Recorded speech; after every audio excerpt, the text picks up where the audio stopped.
be here. I had a great talk this morning with the other group, and I haven't been here prior to today. I haven't been, here in many years. My daughter was here a couple of years ago, so I got a chance to go in and still see Mary Jane here. I'm like, wow. I want to take you guys through a little journey because I grew up in Mount Laurel. I grew up just like you guys. And my life went from a lot of different dynamics, from being the guy who was not that great of an athlete to leaving here. And I don't want to sound too braggadocious, but I did pretty good my senior year. All right, so I want to be able to introduce my family and what motivates me on a day-to-day basis.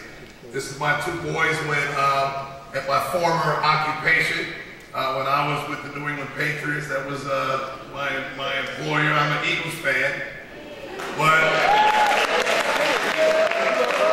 when you go to play ball, you are a fan of whoever's giving you some money.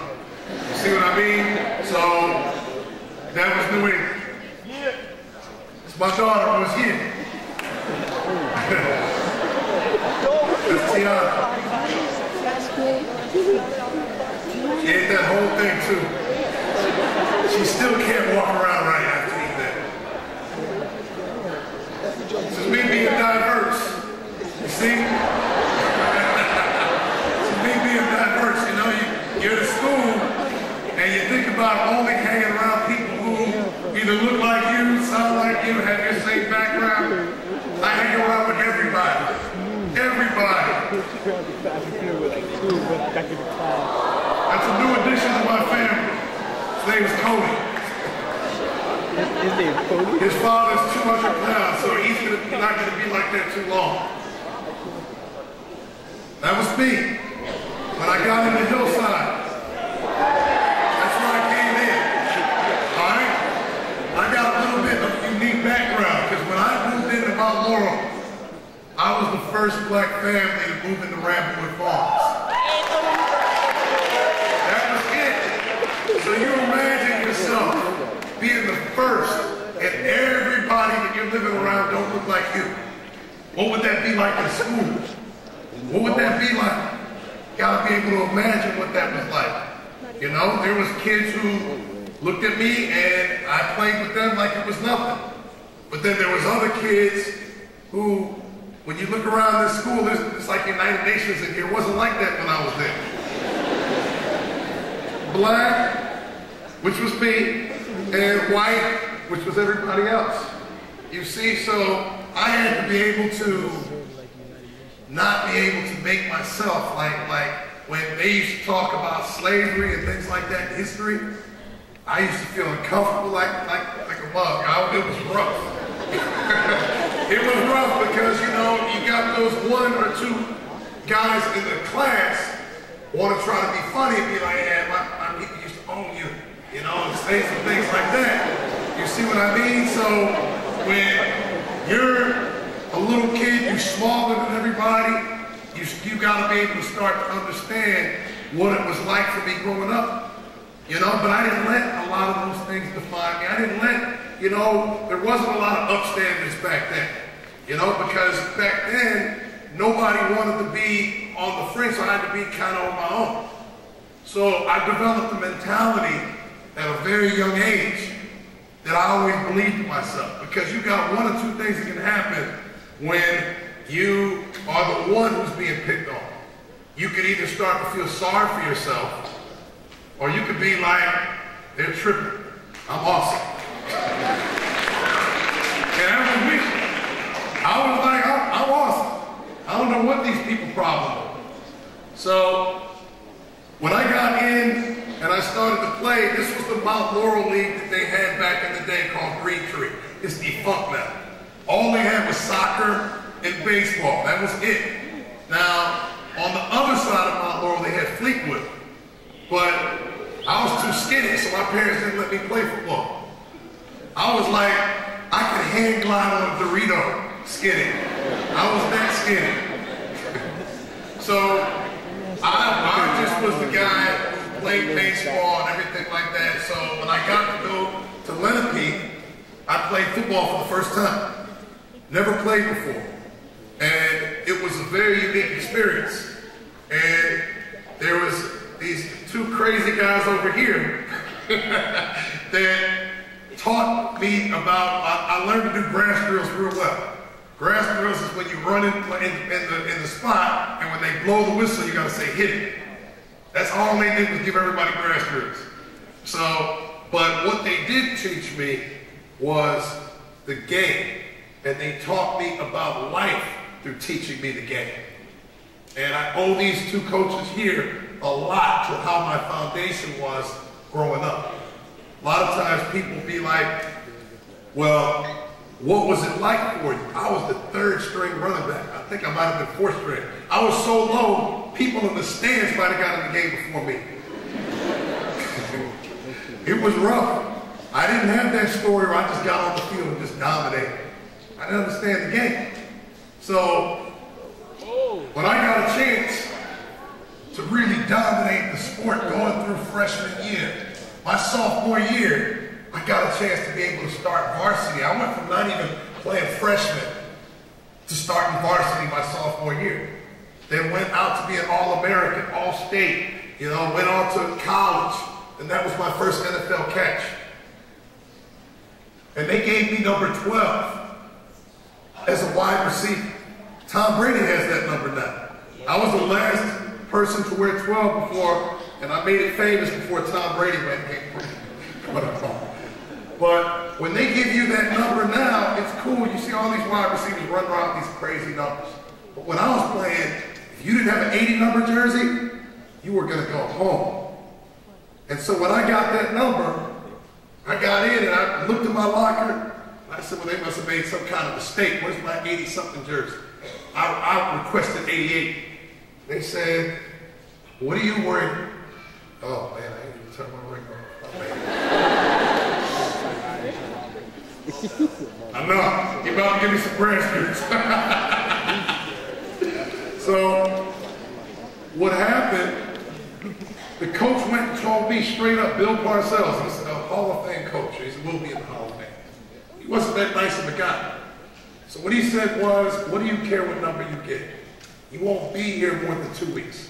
You're gonna get cut. And so this game right here, they said we're gonna throw you 3 balls this game. And if you drop any of those 3 balls, we're gonna cut you. And they told me the night before the game, imagine trying to be able to get ready for your game. And you were told that if you drop any of those balls, I had hundreds of thousands of dollars riding on me catching a ball. A ball.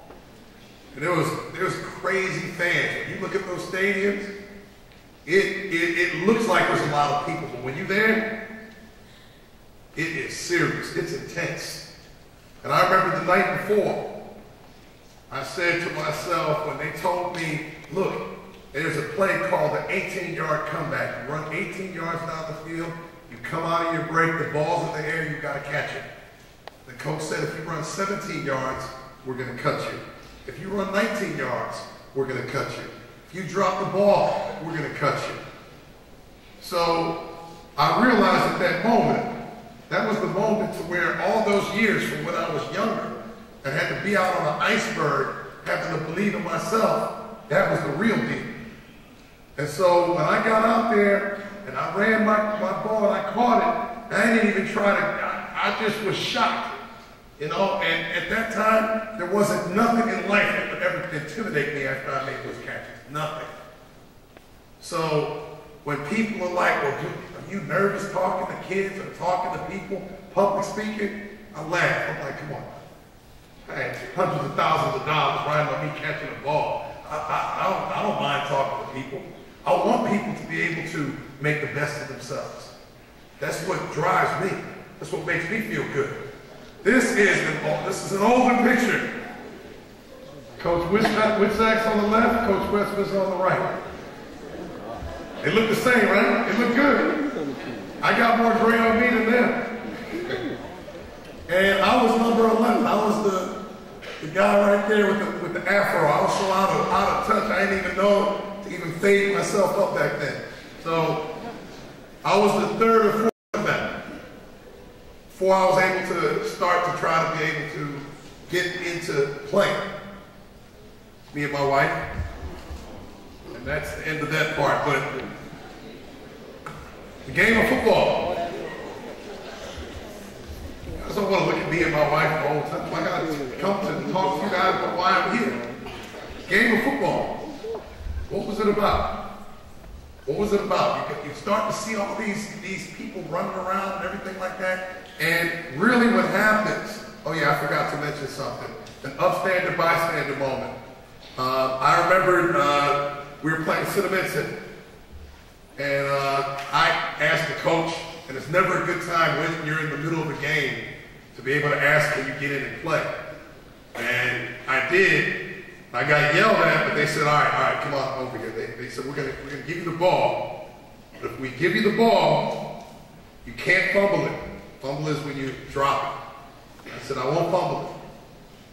They pitched the ball to me, and I saw all these guys running at me, and I just threw the ball up there.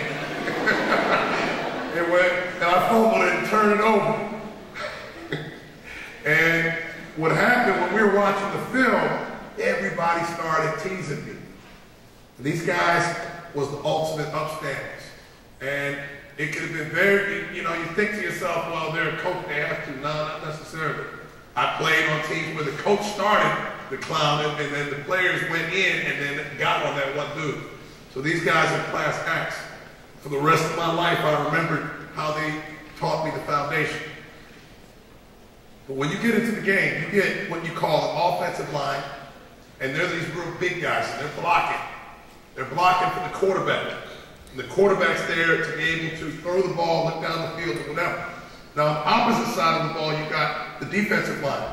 They're trying to get past the offensive line so the to kill this guy. Dan Marino, my rookie year, I heard that he gave every last one of his offensive linemen a $100,000 Rolex. Because he knew that it was so important that those guys blocked for him, he went and rewarded them at the end of the season and gave them that. So what does that to mean to you? Now in life now, you guys have offensive line. This school is an offensive line. Try to get in here and not be a student. Man, they wanted a blood sample for me before I got in here. I got badges, they had to scan my driver's license, look at my pupil, they protect you guys, big time. But they don't want people to come in here and, have access to you guys and hurt you guys, so they protect you. You've got teachers that are even having a program like this to have somebody up here speaking to you guys to make you guys feel good, believe in yourself, and then they have a program to protect people from bullying. You think it's like this when you guys get out of here? No. You know what it's like? You gotta pay to hear somebody make you feel good.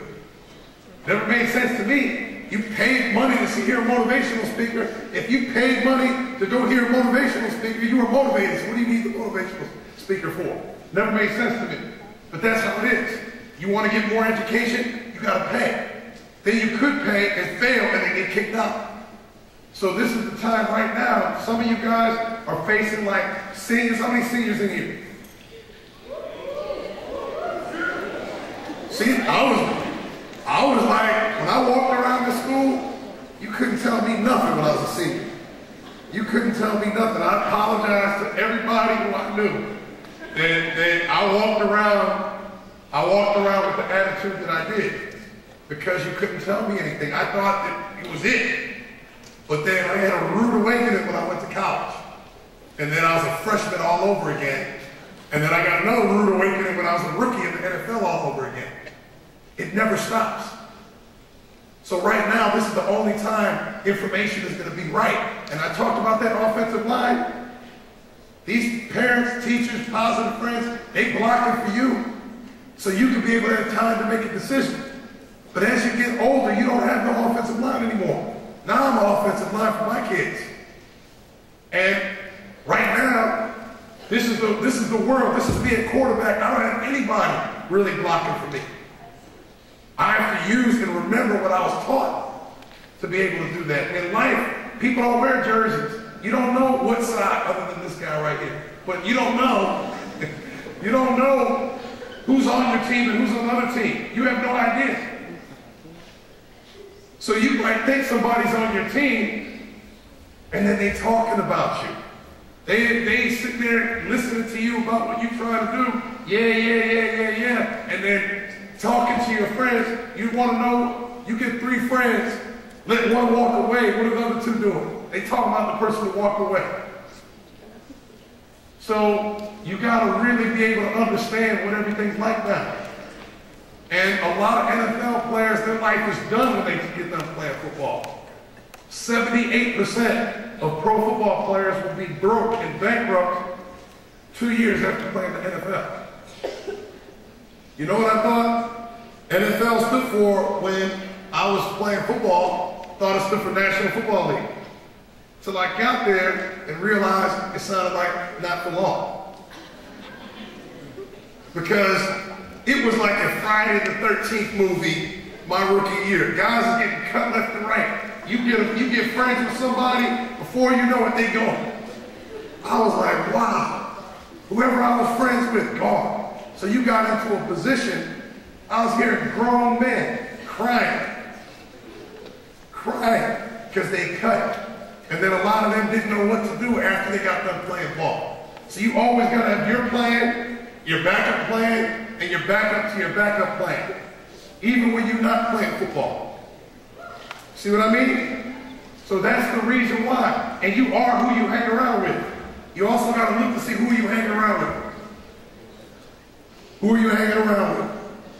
That tells you everything about who you are. If you hang around guys who are not trying to do nothing, I remember I went to high school here. I got Facebook with all these guys who I went to. The guys who weren't doing anything then, a lot of them not doing anything now. But they were the fun guys. A lot of those were the guys who were fun, and they were doing a lot of those things. You guys got to realize now, it ain't about fun. It's about handling your business. Because the people that you are going to school with right now, you're going to be competing with them. Because there's only, I interview people, I own my own companies now, I'm in real estate. I own a lot of different properties, I got a lot of different employees. People come in, and they interview, you think they're worried about that friend? If it was me interviewing 2 people, one's going to get the job? It's not like that anymore. You got your bill to pay and somebody else's bill to pay, you're going to pay your bill. You see, so I wanted to be able to tell you guys what my life was like growing up, being here, going through the same thing you went through. I got a good friend of mine here with me. I want to introduce him and let him be able to say a few words to you guys. A guy named Fred Baxter. He played with the New York Jets, and he finished out the New England Patriots. But the good thing about him, what makes him a little bit more unique, he got a Super Bowl ring. I didn't get a Super Bowl ring. So, see that big thing? See that big thing on his finger? That he got to hold it up like that? That is a Super Bowl ring. Very few guys in the NFL will get that. I'll Fred come up here and give you guys some words, and I'll finish up.